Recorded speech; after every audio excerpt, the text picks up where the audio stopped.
Hello friend, আজকে সবাই ভালো আছো। আজও চলে এসেছে একটি দুর্দান্ত ভিডিও নিয়ে। আইএওয়াই বা পিএমএওয়াই অর্থাৎ প্রধানমন্ত্রী আবাস যোজনা নিয়ে বড় চমক। সামনেই লোকসভা নির্বাচনের দিনক্ষণ ঘোষণা হয়ে গেছে, আর তার আগেই কেন্দ্র সরকার বিশেষ করে বাংলায় যেখানে 2 বছর ধরে বন্ধ রয়েছে আবাসের টাকা, সেখানেই কিন্তু বড় চমক দিতে চলেছে লোকসভা নির্বাচনের আগেই। প্রত্যেক মানুষকে অর্থাৎ প্রত্যেক বেনিফিশিয়ারিকে, রাজ্যের অর্থাৎ পশ্চিমবঙ্গের প্রত্যেক বেনিফিশিয়ারিকে ফোন করে করে জিজ্ঞাসা করা হচ্ছে, নতুন করে রেজিস্ট্রেশনের কথা বলা হচ্ছে। হ্যাঁ, ঠিকই শুনছেন, কেন্দ্র থেকে প্রত্যেক বেনিফিশিয়ারিকে নতুন করে আবার আবাস পাওয়ার জন্য অর্থাৎ বাড়ি পাওয়ার জন্য রেজিস্ট্রেশনের কথা বলা হচ্ছে। কী সেই নতুন করে রেজিস্ট্রেশনের কথা, কীভাবে বা হবে রেজিস্ট্রেশন, এর সত্যতা কতটা, এই বিষয় নিয়ে আজকে আলোচনা করব। তার আগে ছোট্ট একটি অনুরোধ করবো, যদি চ্যানেলটিতে নতুন হয়ে থাকে অবশ্যই চ্যানেলটি সাবস্ক্রাইব করবে, আর যদি ফেসবুকের মাধ্যমে দেখছো তাহলে প্লিজ পেজটিকে ফলো করে পাশে থাকবে। তো বন্ধুরা, প্রথমেই বলে রাখি, সামনেই লোকসভা নির্বাচন, আর সেই লোকসভা নির্বাচনে চমক দেওয়ার জন্য প্রত্যেক বেনিফিশিয়ারিকে ফোন করছে কেন্দ্রীয় সরকারের কোনো একটা দপ্তর থেকে। সেখান থেকে বলা হচ্ছে আপনাকে নতুন করে রেজিস্ট্রেশন করা হবে। সেই রেজিস্ট্রেশন করার জন্য কী কী ডকুমেন্ট লাগবে, কীভাবে করতে হবে, সমস্ত প্রসেস প্রক্রিয়া তারা কিন্তু বলছে।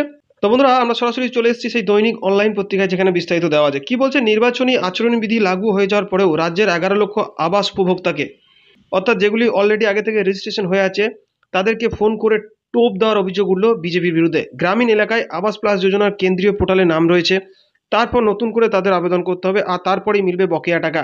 অভিযোগ বঙ্গ বিজেপির নামে করে বলা হচ্ছে, ফের নতুন করে অনলাইন আবেদন করুন, বার্তা পৌঁছে যাবে মোদী সরকারের কাছে, মিলবে আপনার বকেয়া প্রাপ্য টাকা।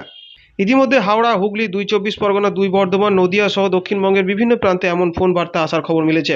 নির্বাচন কমিশনের আদর্শ আচরণবিধি কার্যকর হওয়ার পরে এই প্রতিশ্রুতি কীভাবে বিলি করা যায় তা নিয়ে প্রশ্ন তুলেছে উপভোক্তারাই। প্রতিশ্রুতি বিলি পর্বে হুগলির মগরার এক উপভোক্তা কল সেন্টারের মহিলার বিরুদ্ধে সরাসরি মানুষকে ভুল বোঝানো, ভাঁওতা দেওয়ার অভিযোগও করেছেন।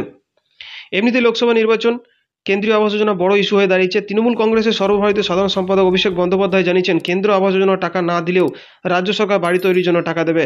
বাংলার যে 11 লক্ষ মানুষের নাম কেন্দ্রীয় পোর্টালে অলরেডি রয়েছে, তাদের ব্যাংক অ্যাকাউন্টে চলতি বছরের 31শে ডিসেম্বরের মধ্যে সেই টাকা পাঠিয়ে দেওয়া হবে। এই জোড়া ঘোষণা ও পদক্ষেপের কারণে এখন চাপে পড়ে গিয়েছে কেন্দ্রীয় সরকার। অগত্যা মুখ বাঁচাতে তারা এখন ভিন্ন পথে হাঁটছে বলে রাজ্য সরকারের অভিযোগ। তো বন্ধুরা, আমরা সেই কল রেকর্ডিংটি শুনে নেবো একবার। সেখানে নতুন করে নাম নথিভুক্ত করালে আপনি এই প্রকল্পের সুবিধা পেয়ে যাবেন, ঠিক আছে?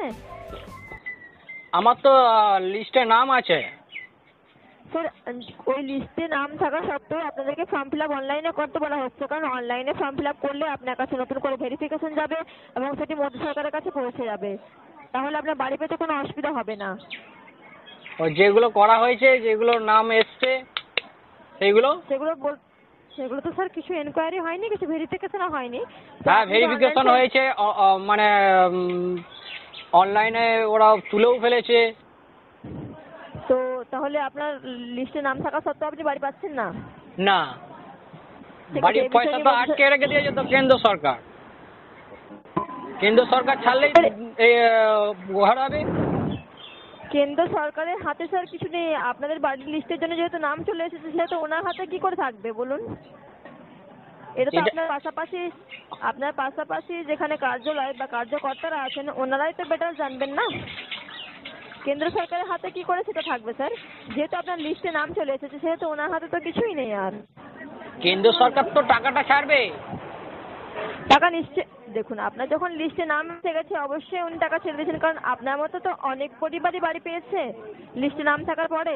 না, তাহলে আমাদের এখানে যেসব লিস্টে নাম এসছে, মানে কনফার্ম, মানে ভেরিফিকেশন হয়ে গেছে, সে কারুরই ঘর আছে।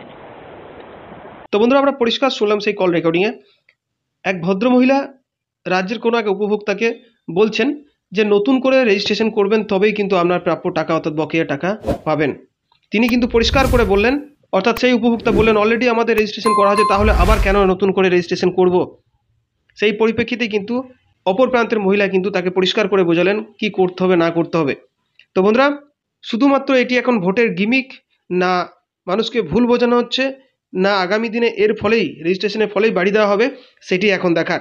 তো বন্ধুরা, বাংলা আবাস যোজনা নিয়ে যেটুকু আপডেট আমাদের কাছে ছিল আজকের ভিডিওতে তুলে ধরলাম। এ বিষয়ে যদি আরও কোনো প্রশ্ন থেকে থাকে অবশ্যই তোমরা আমার অফিসিয়াল হোয়াটসঅ্যাপ গ্রুপের লিঙ্ক ডিসক্রিপশন বক্সে দেওয়া থাকবে, সেখানে জয়েন হয়ে সরাসরি প্রশ্ন করতে পারবে। তো বন্ধুরা, ভিডিওটি শেষ করার আগে অনুরোধ করো, ভিডিওটি বেশি বেশি করে শেয়ার করো, যাতে করে এই গুরুত্বপূর্ণ তথ্যটি সকলের কাছে পৌঁছে যায়। আর যদি ভিডিওটি ভালো লেগে থাকে অবশ্যই একটি লাইক করবে, সঙ্গে চ্যানেলটি সাবস্ক্রাইব করে পাশে থাকবে। আজ এ পর্যন্ত, ধন্যবাদ।